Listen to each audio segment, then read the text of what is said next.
কর্ণমালা YouTube channel পক্ষ থেকে সবাইকে অসংখ্য ধন্যবাদ। তোমরা নোটিশটা আসা দেখতে পেয়েছো, নোটিশটা দিয়েছে যে আগামীকাল 19 তারিখ বিপিএসসি তার সাইড থেকে ওসিটার নোটিশটা দিয়েছে। এখানে বলা হয়েছে যে এখানে যে বিপিএস টিআর 1 এবং টিআর 2-তে যে সিটগুলি রয়ে গেছে এবং সেখানে যে সিটগুলি রয়েছে এবং অনেকে হয়তো চাকরিটা কমপ্লিট হয়েছে বা চাকরি ছেড়েছে, টোটাল সিটগুলিকে এখানে গণনা করে বিপিএসসি তার ওয়েবসাইটে দিতে বলেছে।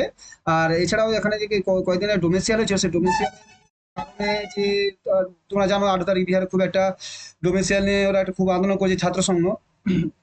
তার পরিপ্রেক্ষিতে বিপিএসসি সিট সংখ্যা বাড়ানোর জন্য ওরা যে ডোমেসিয়াল এবং তার সাথে সাথে যে ওয়ান ক্যান্ডিডেট এবং ওয়ান রেজাল্টে যে আন্দোলন করেছিল, তার পরিপ্রেক্ষিতে বিপিএসসি আরও সিট বাড়াচ্ছে যাতে বহু সংখ্যক বিহারের স্টুডেন্ট বা স্টুডেন্ট আরও শিক্ষক নিয়ে হতে পারে।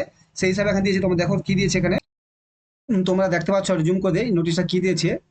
তোমরা দেখো যে নোটিশটা দিয়েছে বা নোটিশটা আগামীকাল দিয়েছে। তোমার নোটিশটা আগামীকাল 19/8 দিয়েছে।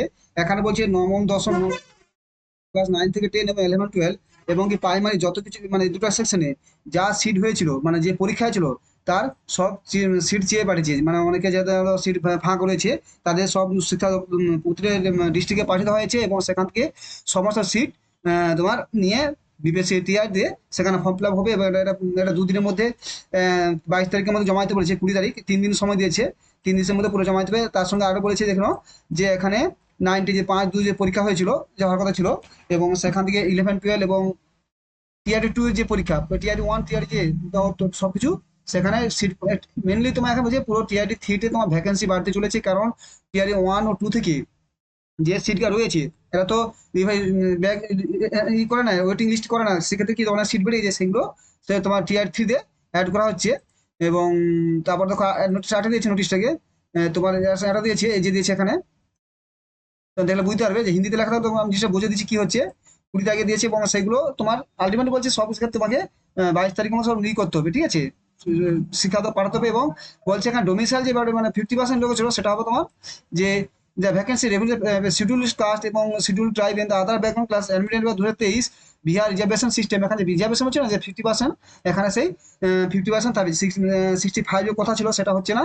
এবং বিপিসি 3.0 যে রেজাল্ট হবে সেটা 50%-এর উপর রেজাল্ট হবে, ঠিক আছে।